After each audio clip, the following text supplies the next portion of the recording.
तमाम जानकारी देने के लिए कुल मिलाकर देखिए काफी असर इस वक्त तेलंगाना में देखने को मिल रहा है। लोगों का जो जनजीवन है वो पूरी तरीके से इस वक्त बदहाल नजर आ रहा है। देखना यही होगा कि आखिर स्थिति में सुधार कब तक होती है, जिसका अनुमान ये जताया जा रहा है कि फिलहाल अभी तो कोई राहत मिलने की उम्मीद नहीं है। बहरहाल चलिए आगे बढ़ते हैं। अब देश दुनिया की तमाम बड़ी खबरों पर नजर डालेंगे हेडलाइन 100 के जरिए।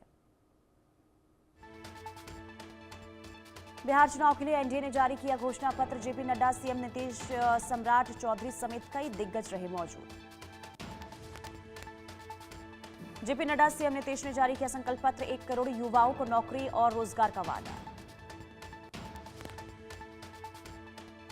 सम्राट चौधरी ने कहा गरीबों को 125 यूनिट मुफ्त बिजली देंगे, गरीबों को 50 लाख पक्के नए मकान देंगे, 1 करोड़ लखपति दीदी बनाएंगे। गरीबों को केजी से पीजी तक मुफ्त शिक्षा, ओबीसी वर्ग के कारोबारियों को मदद देंगे, मुख्यमंत्री महिला रोजगार योजना से मदद। कांग्रेस अध्यक्ष मल्लिकार्जुन खड़गे ने केंद्र सरकार को घेरा। एनसीईआरटी की किताबों से गांधी, गोडसे, आरएसएस 2002 की गुजरात दंगे से जुड़े अंश हटाने पर साधा निशाना। बोले किताबों से दंगों का सच हटाया गया। खड़गे ने प्रधानमंत्री को लेकर कहा कि वो हमेशा झूठ बोलते हैं, झूठ को सच में तब्दील करते हैं। ये सब करने में हमारे देश के प्रधानमंत्री माहिर हैं। कांग्रेस नेता अशोक गहलोत ने कहा बिहार चुनाव के लिए एनडीए का घोषणा पत्र झूठ का पुलिंदा। इतिहास बन गया है कि नीतीश कुमार और जेपी नड्डा 26 सेकेंड में चले गए। एनडीए के संकल्प पत्र पर बोले राजद विधायक भाई वीरेंद्र, उनके संकल्प में यही होगा कि देश को लूटना है, किसानों और मजदूरों को बर्बाद करना है। एनडीए के संकल्प पत्र पर पूर्णिया से निर्दलीय सांसद पप्पू यादव ने कहा उनका संकल्प पत्र जुमलेबाजी, बिहार के साथ इनका सौतेलापन है। बिहार में सारी फैक्ट्रियों को बंद कर दिया गया है। बिहार के सिवान में सीएम योगी का प्रचार, जनसभा को संबोधित करते हुए कहा यूपी में माफिया को रौंद डाला, यूपी में माफिया सिर नहीं उठा सकता।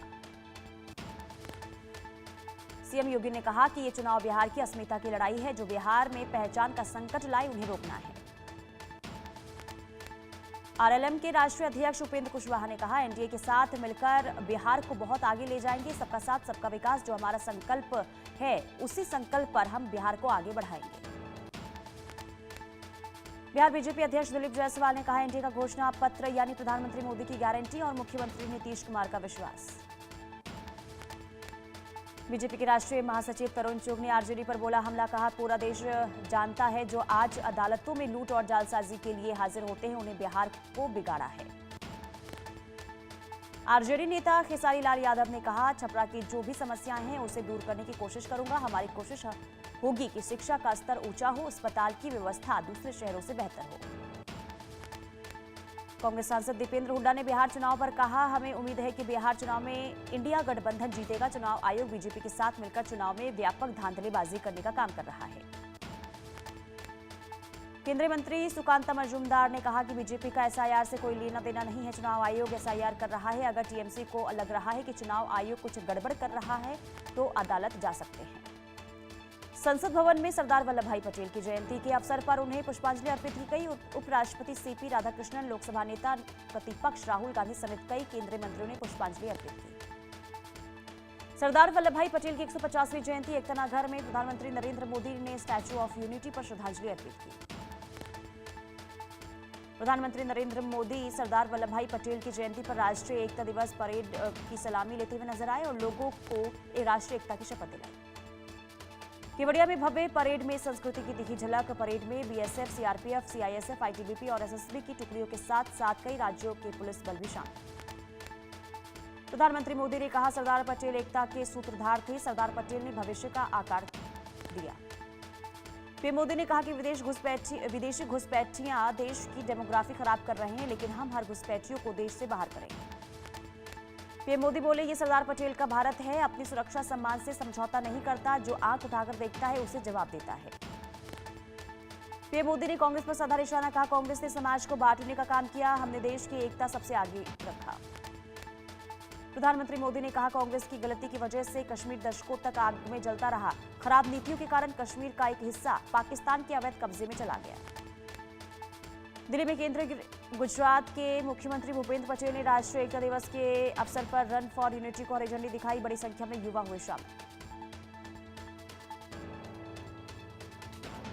दिल्ली में केंद्रीय गृह मंत्री अमित शाह ने सरदार वल्लभ भाई पटेल की जयंती उन्हें श्रद्धांजलि अर्पित की। मेजर ध्यानचंद राष्ट्रीय स्टेडियम में रन फॉर यूनिटी को हरी झंडी दिखाई।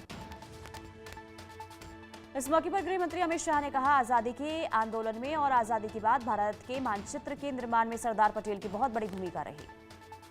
उत्तर प्रदेश के मुख्यमंत्री योगी आदित्यनाथ ने सरदार वल्लभ भाई पटेल की जयंती पर पुष्पांजलि अर्पित की। इस दौरान बड़ी संख्या में पार्टी कार्यकर्ता मौजूद रहे।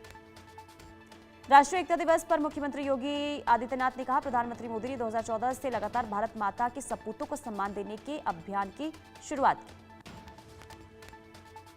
फतेहाबाद में हरियाणा के मुख्यमंत्री नायब सिंह सैनी ने राष्ट्रीय एकता दिवस के अवसर पर रन फॉर यूनिटी को हरी झंडी दिखाई। उत्तराखंड के मुख्यमंत्री पुष्कर सिंह धामी ने सरदार वल्लभ भाई पटेल की जयंती पर उन्हें श्रद्धांजलि दी। राष्ट्रीय एकता दिवस के अवसर पर मुख्यमंत्री धामी ने कहा, सरदार पटेल जी ने अपने जीवन के प्रत्येक क्षण को राष्ट्र को समर्पित किया। राष्ट्रीय एकता दिवस पर मध्य प्रदेश के मुख्यमंत्री मोहन यादव ने कहा, सरदार वल्लभ भाई पटेल सभी आंदोलनों की रीढ़ थे। राष्ट्रीय एकता दिवस पर दिल्ली की सीएम रेखा गुप्ता ने सरदार पटेल को नमन किया और कहा कि सरदार साहब एक ऐसी शख्सियत हैं जिन्होंने हमेशा भारत की एकता और अखंडता को लेकर कई कदम उठाए हैं। पणजी में गोवा के मुख्यमंत्री प्रमोद सावंत ने रन फॉर यूनिटी को हरी झंडी दिखाई। इस दौरान उन्होंने कहा, मुझे उम्मीद है कि इस कार्यक्रम में भाग लेने वाले युवा राष्ट्र की एकता सुनिश्चित करने में बड़ी भूमिका निभाएंगे। राष्ट्रीय एकता दिवस पर अभिनेता चिरंजीवी ने कहा कि सरदार पटेल कहा करते थे, विविधता में एकता। हर युवा को सरदार पटेल के इस कथन से प्रेरणा लेनी चाहिए। पंजाब के राज्यपाल गुलाब चंद कटारिया ने चंडीगढ़ में सुखना झील पर पदयात्रा को हरी झंडी दिखाकर रवाना किया। पूर्व प्रधानमंत्री इंदिरा गांधी की पुण्यतिथि रही और शक्ति स्थल पर कांग्रेस नेता ने इंदिरा गांधी को नमन किया। खरगे बोले, इंदिरा गांधी ने भारत की एकता और प्रगति के लिए दिया सर्वोच्च बलिदान।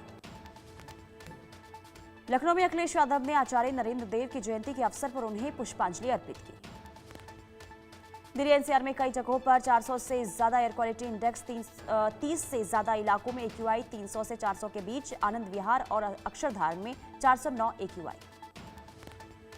जस्टिस सूर्यकांत देश के अगले CJI किए गए नियुक्त। कानून मंत्री अर्जुन राम मेघवाल ने जानकारी दी, 24 नवंबर को भारत के मुख्य न्यायाधीश पद की शपथ लेंगे। छत्तीसगढ़ के दौरे पर रहेंगे पीएम मोदी। राज्य स्थापना के 25 साल पूरे होने पर कई कार्यक्रमों में होंगे शामिल।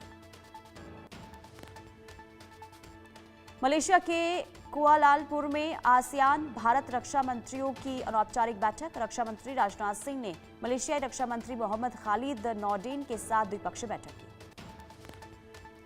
भारत और अमेरिका के बीच बड़े समझौते पर डील। रक्षा मंत्री राजनाथ सिंह और अमेरिकी रक्षा मंत्री ने 10 साल के रक्षा समझौते पर दस्तखत किए। समझौते का मकसद दोनों देशों के बीच सैन्य सहयोग, संयुक्त उत्पादन और तकनीकी साझेदारी को और मजबूत बनाना है। अखिलेश यादव ने योगी सरकार पर निशाना साधते हुए कहा, उत्तर प्रदेश में इतना भ्रष्टाचार कभी नहीं था जितना अभी चल रहा है। नियुक्तियों में भेदभाव है। केंद्रीय मंत्री हरदीप सिंह पुरी ने 1984 सिख विरोधी दंगों पर कहा, 1984 की याद पर सिहर उठता हूं। मैं कांग्रेस से जवाब सुनना चाहूंगा। राजस्थान उच्च न्यायालय में बम की धमकी मिली। ATS बम निरोधक दस्ता और डॉग स्क्वाड मौके पर पहुंचा। नोएडा इंटरनेशनल एयरपोर्ट पर फ्लाइट का सफल ट्रायल रन पूरा होने के बाद DGCA जारी करेगा लाइसेंस।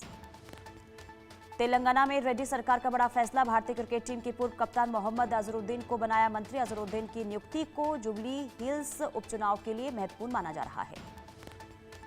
नवी मुंबई में स्विगी इंस्टामार्ट में लगी आग। स्विगी इंस्टामार्ट किचन में भीषण आग लगी। फायर ब्रिगेड ने आग पर काबू पाया।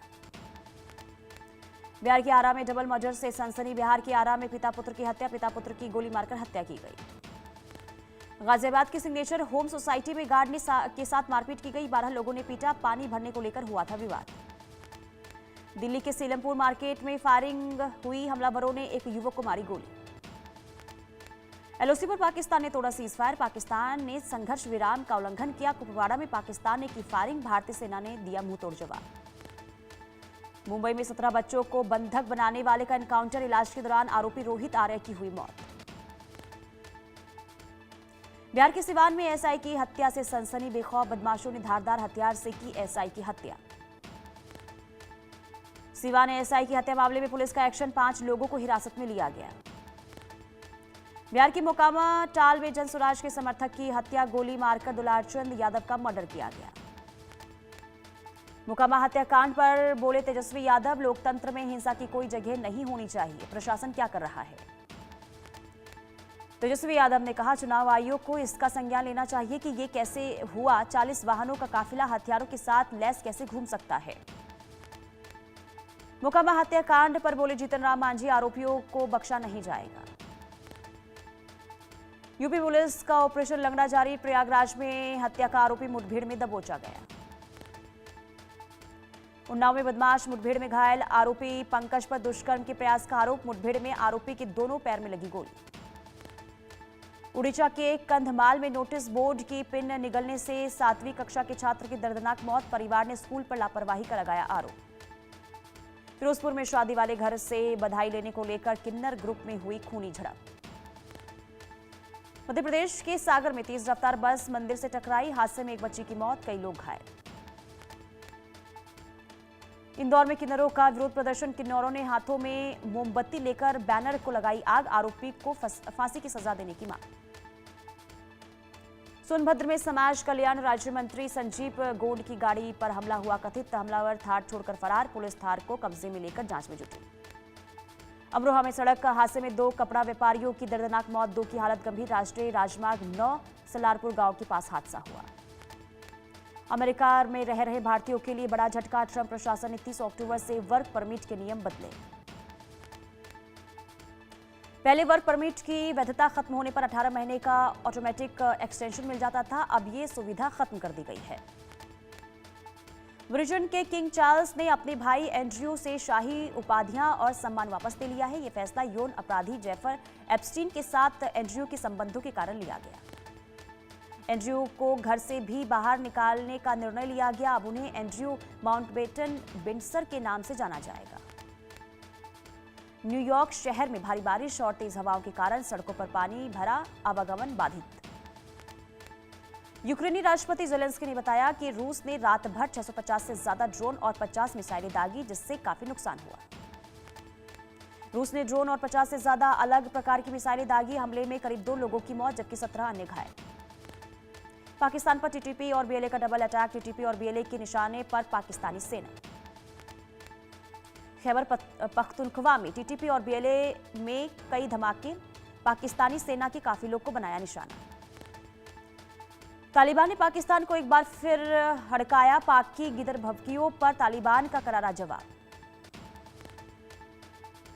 इस्लामाबाद काबुल के बीच सुलह की कोशिश, इस्तांबुल में हुई पाक और अफगानिस्तान के बीच शांति वार्ता। अफगानिस्तान से जंग के बीच पाकिस्तान की महंगाई की मार, जंग के बीच अफगानिस्तान के साथ पाकिस्तान पर कारोबार बंद।